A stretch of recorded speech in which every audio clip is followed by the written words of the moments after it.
Welcome to Egwysilan Common. There's a view up here I've been wanting to paint for some time. This is my second painting now on the common here, and it's a painting of an old barn, and it's a view that's been on my mind for some time, and time now to get it down on board. Give you some idea of the mountain here and the area. You can see all the way up to Plein and a clear day, and today is just that, and you can see cribbing in the distance as well, and it's a marvellous place to be up painting. Couldn't have a better day. The skylarks, you can hear them overhead, there are sheep all around, and what a lovely day just to be up here with the brushes and the paint box. And so more than welcome to spend a little time with me today as I get this view and soak up something of the beauty of this day and get it all down on board. Here I am again on Egwysilan Common, and up surrounded by sheep, by cattle, being common ground. Everything's allowed to run quite free up here, and I'm going to use my focal point, what is the ruin of an old farm building. And again, with something like this, it's always a matter of size and not going too big with it, that you lose the sense of its setting. So it's a farm building there. I want to leave the light coming through by there, and that's all you want really, just that suggestion.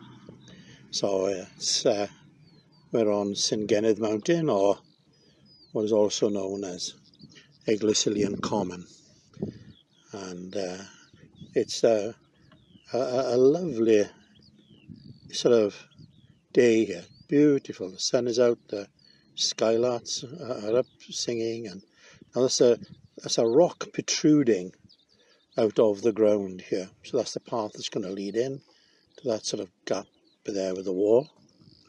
And then what I want to do, I want to sort of clip that, and you've got trees just here, like fir trees they are, on the horizon. And again, don't do too much of it, just a little bit here and there, that just to break that. And then the fields will just crisscross back and forth here, and we'll get some light playing on the fields in the distance. And then what you've got a mountain up here that's again, we want to keep this sense of summer today, and not go too sometimes I go light against a dark sky with the hills, or darkish against a light sky, just depends.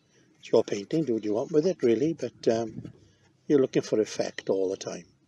And just wanted a bit dark here, that'll be in shadow there, and in by there, and basically that's all you want. Time to add a bit of colour in here now.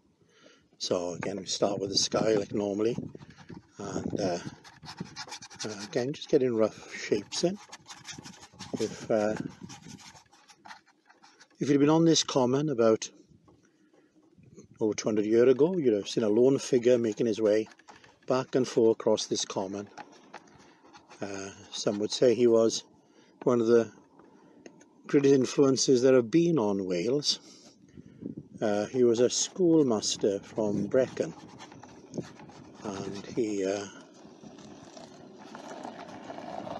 from a place outside Cangos Lake, and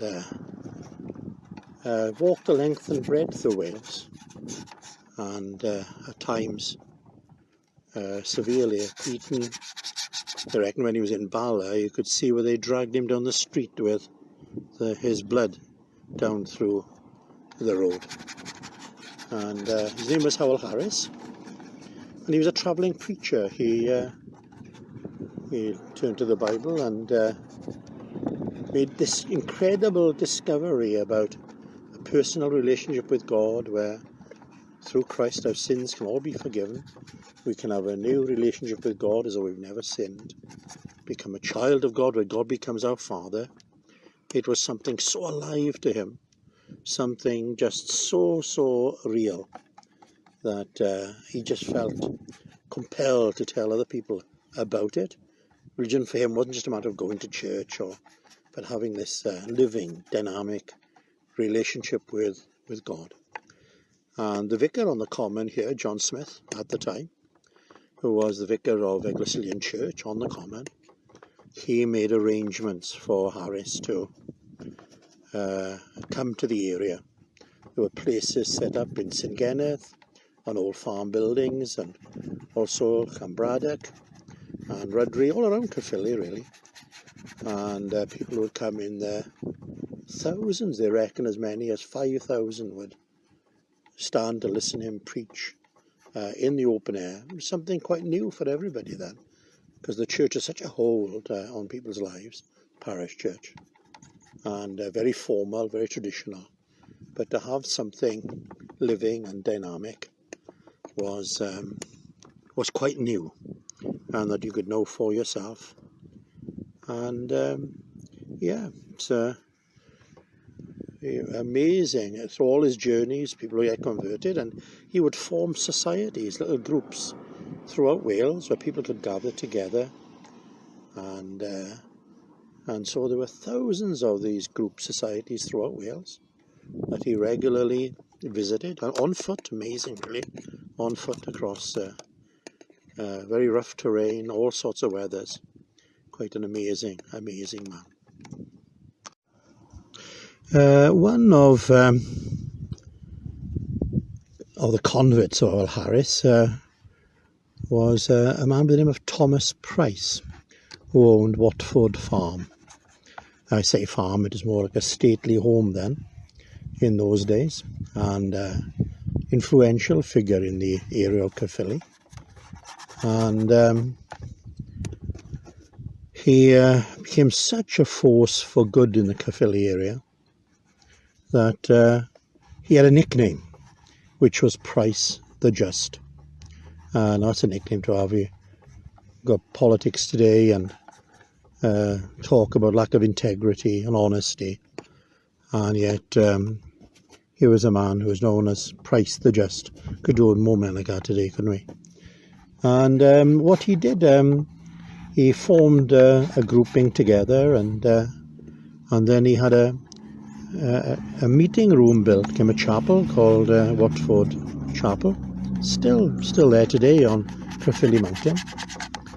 And Harris would come there, take meetings there and that, and the societies that were formed throughout Wales. Watford became their sort of headquarters, and so this common, people would travel across this common in their thousands in those days, from all the various societies throughout Wales to meet in Watford Chapel. And quite amazing really when you think about it, the influence one man can have, and became such a force for good in the area.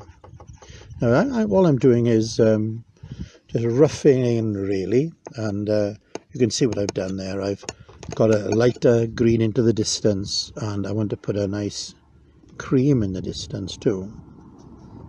And what we're going to do is to do this so we can get like a field in the distance there that'll be standing out, and then we'll get one that'll be that bit darker next to it. So it'll be a little bit of a patchwork really here, but still I want to keep that sense of recession, a bit of variety here going on, which obviously, as you know by now, me painting, you come back into all of this. And all I'm going to do now is get some walls in really, which let's have a look here.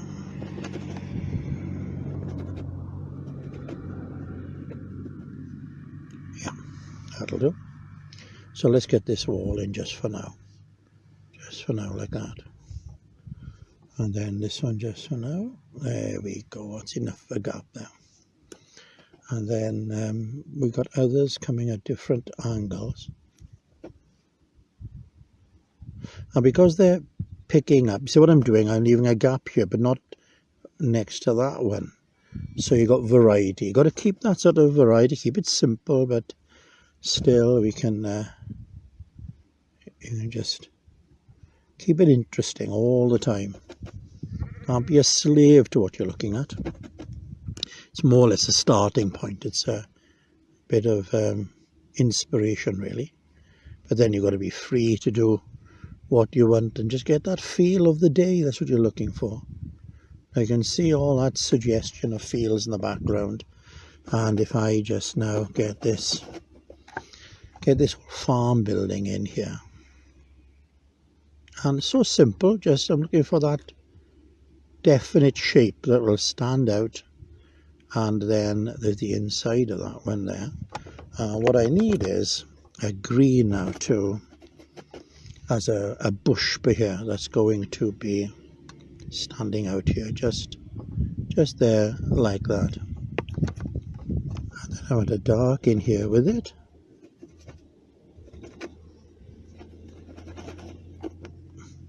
Let's get the dark of the bush against that light there. And that'll be just enough for now. Just got to get that rock in. So let's have a look here. Yeah, see, that's great. That registers there nicely. And then the underneath of the rock will be a darker colour there. And then all you're going to have is some cast shadows here. Make it a bit darker, just under there, like that. There we go, look at that. Oh, then, wow, getting a bit of, see, you get a bit of depth once you start something like this, with a cast shadow there. And that'll be it. It's like there's a tree here leaning over, and I don't think we need much more than that for now. Right, here's the finished painting, and you can see I've gone back over, put subtle colours in. You know, I haven't laboured it, it's just bits and pieces here and there. You get some lights and darks, right? And yeah, you don't want better than that really. For now, as a rough oil sketch. Again, I can take this back to my study, work on it, make it larger. And yeah, well, Harris, on one occasion, when he came to Caerphilly, decided to go on to Glamorgan Vale and was preaching in Aberthaw on one occasion, and the squire of Fonmont Castle was passing in his carriage, got stuck in the mud, and he was just stranded there, and listening, became more intrigued and then so affected, he invited our Harris back to Fonmont Castle, and it became a centre. Thousands would be there for preaching, and yeah, I was there in Fonmont last summer with the children and grandchildren all rolling in the grass there. I can't help but think of the thousands that would have been there years ago, just waiting to hear the gospel being preached. So again, so here we are, another part of Egwysilan Common, and welcome to join me next time.